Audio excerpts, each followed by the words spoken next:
Saudara, masih belum hilang diingatan kita tentang tragedi tewasnya seorang santri di Kediri, Jawa Timur akibat dianiaya oleh seniornya. Namun kini seorang santri di salah satu pondok pesantren di Kabupaten Tebo, Jambi tewas akibat dianiaya rekannya. Usut punya usut, penganiayaan yang dialami korban ini dipicu karena masalah yang sepele.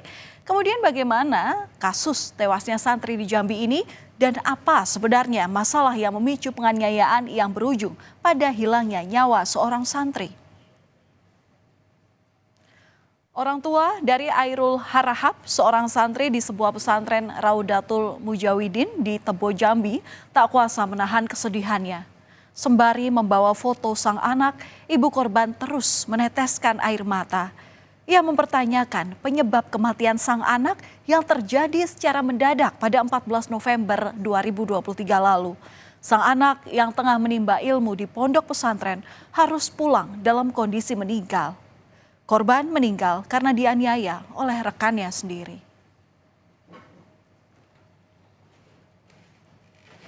Dan saudara, inilah makam Airul Harahap yang berada di Dusun Muaro Jelapang, Desa Muara Kilis.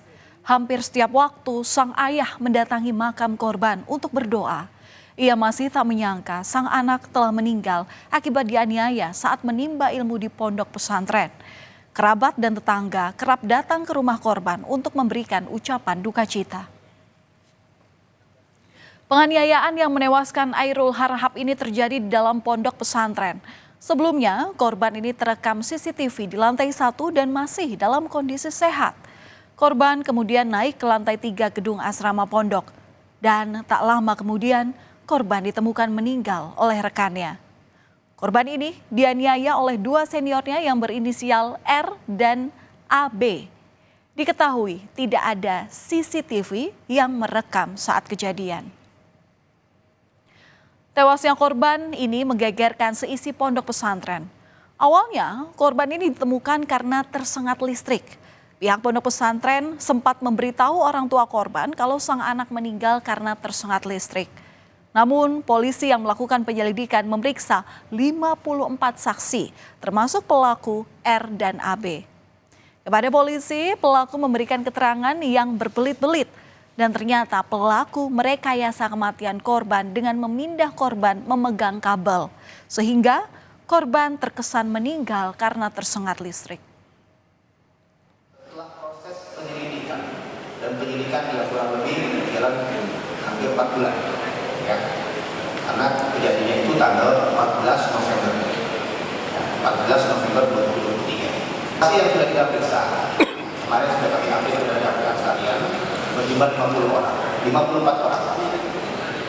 Itu dari saksi, ya, rekan-rekannya korban, kakak kelas, adik kelas, kemudian pengurus, kemudian juga saksi dari dokter yang mengeluarkan surat tangan kematian. Polisi yang terus mengungkap kematian korban memutuskan untuk membongkar makam korban. Polisi melakukan otopsi di Rumah Sakit Bayangkara pada 13 Desember 2023. Hasil ekshumasi tim dokter Rumah Sakit Bayangkara Jambi menemukan ada luka akibat benda tumpul di bagian tubuh korban. Tim dokter menyebutkan patah tulang dan menyebabkan pendarahan. Ini yang menjadi penyebab kematian dari korban. Dokter tak menemukan ada luka akibat sengatan listrik di tubuh korban. Penyebab kematian adalah patah batang otak tengkorak dan menyebabkan perdarahan dan tidak ditemukannya adanya trauma tajam maupun listrik. Itu demikian hasil dari saya. Pihak pondok pesantren menyebut tak tahu menahu soal penganiayaan yang berujung pada tewasnya Airul Harahap ini. Pihak pondok pesantren baru tahu setelah polisi menangkap kedua pelaku yakni R dan AB. Pihaknya menyebut selama ini kedua pelaku sering mengintimidasi sejumlah santri yang mengetahui kematian korban untuk tidak menyampaikan penyebab kematian korban ini ke polisi dan pihak pondok pesantren. Hal itulah yang menyebabkan polisi kesulitan untuk mengungkap kasus ini. Dari keterangan yang ada kan seakan-akan diancam juga ya oleh pelaku untuk tidak menyampaikan. menyampaikan hal tersebut kepada kami maupun kepada polisi. Dan ini yang menjadi kendala kita selama ini. Yang ngancam siapa? Maksudnya ngancam siapa? Yang sekarang yang sudah ditetapkan jadi tersangka. Pelaku bang ya? Pelaku mengancam saksi ya? Iya. Setelah proses pengungkapan yang panjang, polisi akhirnya mengungkap motif penganiayaan yang berujung tewasnya santri. Polisi menyebut pelaku emosi karena tak terima ditagih utang sebesar Rp10.000 oleh korban. Bukannya uang yang dipinjamnya ini dikembalikan, korban justru mendapat kekerasan dari pelaku.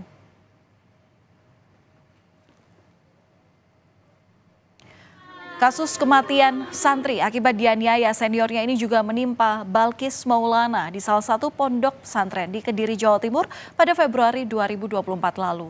Keluarga histeris melihat Bintang kembali ke rumahnya di Desa Karangharjo, Kecamatan Glenmore, Banyuwangi dalam kondisi meninggal dunia. Keluarga sempat dihalang-halangi untuk membuka kain kafan dan akhirnya terkejut melihat tubuh korban penuh dengan luka lebam. Kejanggalan ini juga memancing reaksi warga setempat dan meminta keluarga untuk mengotopsi jenazah korban demi mencari kebenaran. Saat mondok kala itu, Bintang kerap kali meminta pulang ke Banyuwangi tanpa alasan yang jelas. Sebelum akhirnya meninggal dunia, Bintang menyampaikan keinginannya kepada orang tua melalui pesan singkatnya. Kalau kita ingat, pesan singkat itu berisi, "Aku takut, cepat sini. Aku takut, Mah. Ma, tolong, sini cepat jemput." Jerit Bintang mencari pertolongan ke orang tuanya sendiri. Meski demikian, Bintang tak pernah menjelaskan secara rinci masalah yang dialaminya hingga korban pulang tanpa nyawa. Ibu korban pun sempat menyemangati korban dan meminta korban agar bersabar hingga Ramadan. Sebelumnya, pihak pondok pesantren yang mengantar jenazah korban ke rumah duka memberikan penjelasan ke pihak keluarga bahwa korban ini meninggal karena terjatuh di kamar mandi.